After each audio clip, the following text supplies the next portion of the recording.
Assalamualaikum warahmatullahi wabarakatuh. Perkenalkan, nama saya Muhammad Rian Isradi dari kelas X3C. Nah, di sini saya akan memaparkan materi. Nah, materi yang pertama, etika bisnis dan tanggung jawab sosial. Nah, etika bisnis adalah kode etika yang diterapkan sebuah identitas bisnis atau perusahaan untuk melakukan kegiatan bisnisnya. Adapun 2 poin, yang pertama etika internal perusahaan. Nah, yang termasuk dalam lingkungan internal adalah para pemegang saham, saham direktur, manajemen, karyawan, dan seluruh departemen yang bertanggung jawab langsung terhadap perusahaan. Nah, etika lingkungan internal perusahaan mencakup aturan-aturan dan pedoman berperilaku yang harus dipatuhi dan dilaksanakan oleh anggota internal perusahaan. Nah, salah satu contohnya adalah harus bersikap jujur dan terbuka dalam melakukan pekerjaan. Sebagai atasan harus bersikap adil dan bijaksana dalam memutuskan sesuatu.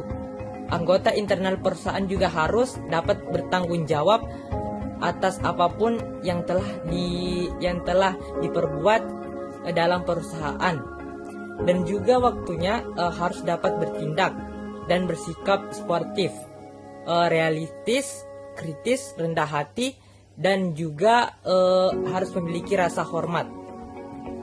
Adapun etika eksternal perusahaan. Nah, perusahaan juga harus memikirkan tentang etika lingkungan eksternal perusahaan. Salah satu contoh etika perusahaan terhadap lingkungan eksternalnya adalah tidak menimbulkan gangguan atau kerusakan yang dapat mengganggu ketertiban lingkungan sekitar, seperti membuang limbah, seperti produksi sembarangan, membuat kebisingan sepanjang waktu, eksploitasi SDA yang berlebihan, dan masih banyak lagi.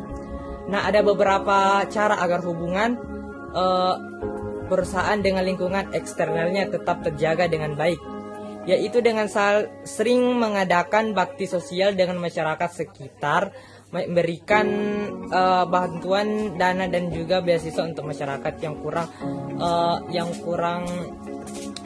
yang kurang masyarakat sekitar yang bisa memberikan bantuan dana, dan juga beasiswa yang masyarakat yang kurang mampu, terutama yang bermukim di sekitar perusahaan, dan masih banyak lagi yang usaha-usaha yang dapat dilakukan untuk meningkatkan dan menjaga hubungan perusahaan dan lingkungan eksternalnya. Nah, baiklah, adapun materi selanjutnya,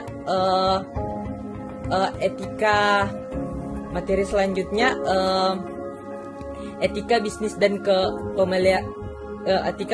pemeliharaan lingkungan.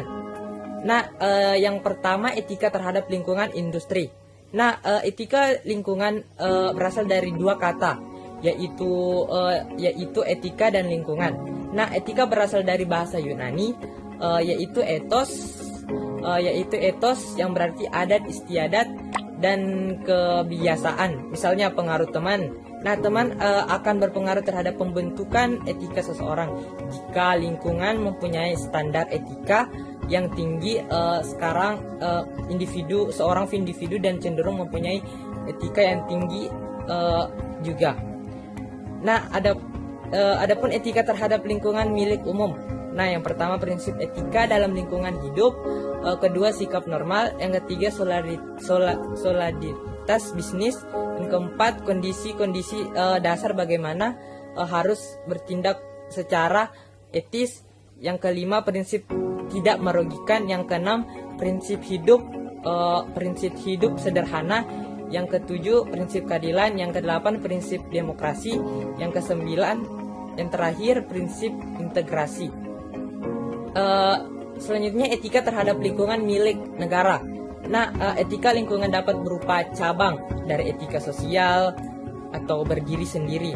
Nah, adapun jenis etika lingkungan, etika ekologi merupakan pendekatan terhadap lingkungan yang menekankan bahwa lingkungan sebagai sesama untuk kepentingan manusia.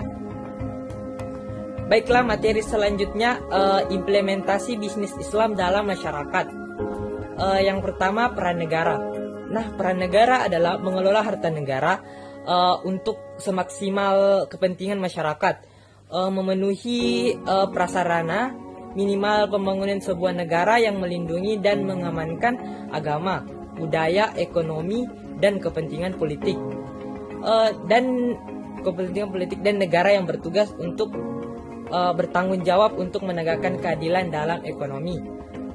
Tugas lainnya yang sangat urgen adalah mencegah terjadinya kezaliman dengan berbagai bentuknya dan wajib menindak para pelanggar hukum di bidang ekonomi. Selanjutnya, institusi Hishab. Nah, Hishab adalah sebuah institusi keagamaan di bawah kendali pemerintah yang mengawasi masyarakat agar menjalankan kewajibannya dengan baik.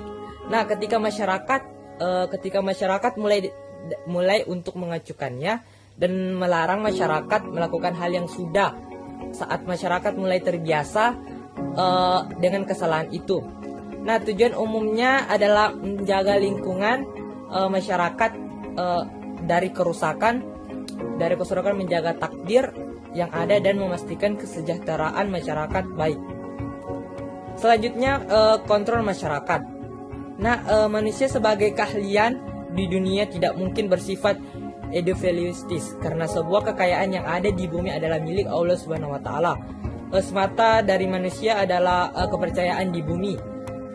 Karena etika dijadikan pedoman dalam kegiatan ekonomi dan bonus, maka etika merupakan agama Islam juga dapat dijaga langsung, dan Al-Quran, hadis Nabi dan contoh masyarakat adalah suatu upaya teknik strategi untuk mencegah penyimpanan sosial secara mengajak.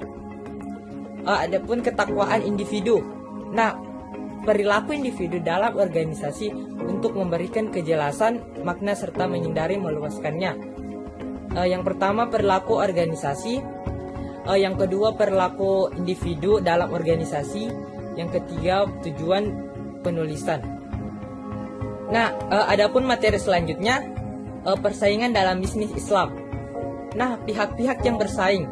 Nah, manusia merupakan pusat pengandalan persaingan bisnis dan menjalankan bisnisnya terkait dengan pandangannya tentang bisnis. Bagi seseorang muslim, bisnis yang dia lakukan dalam rangka memperoleh dan mengembangkan kepemilikan harta. Selanjutnya, segi cara bersaing.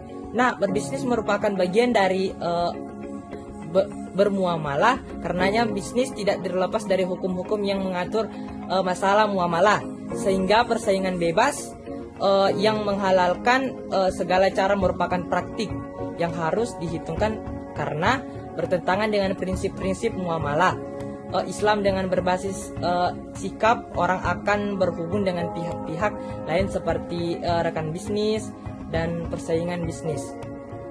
Selanjutnya, produk, barang, dan jasa dipersaingkan. Nah, selain pihak yang bersaing, cara bersaing Islam memandang bahwa produk atau bisnis barang jasa merupakan hal yang terpenting dalam persaingan bisnis, dan beberapa keunggulan produk yang dapat digunakan untuk meningkatkan daya yang sama. Yang pertama, produk, yang kedua harga, yang ketiga tempat, yang terakhir layanan.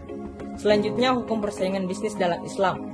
Nah, persaingan usaha hendaknya dilaksanakan melalui cara uang resmi dengan peraturan pemerintah. Selanjutnya, materi yang terakhir, transaksi bisnis dengan alat komunikasi. Yang pertama, akad kontrak dalam bisnis Islam. Nah, akad merupakan bagian dari fikih muamalah yang berarti ikatan antara dua belah pihak untuk mendapatkan suatu perubahan hukum yang syara tertentu yang berlaku serta berakibat hukum. Adapun akad jenis dari kontrak ini beberapa, yaitu yang pertama murabah, salam, istihsan, dan ijarah. Nah, selanjutnya akad dengan alat transfer lisan atau telepon. Nah, akad dalam transaksi elektronik di dunianya sendiri, di dunianya dengan akad secara langsung, transaksi elektronik biasanya menggunakan akad secara tertulis atau menggunakan lisan. Nah, akad akad dengan alat transfer tulisan atau fax, internet, dan lain-lain. Nah, dalam pelaksanaan transaksi jual beli via internet sama dengan transaksi jual beli biasa yang dilakukan di dunia nyata.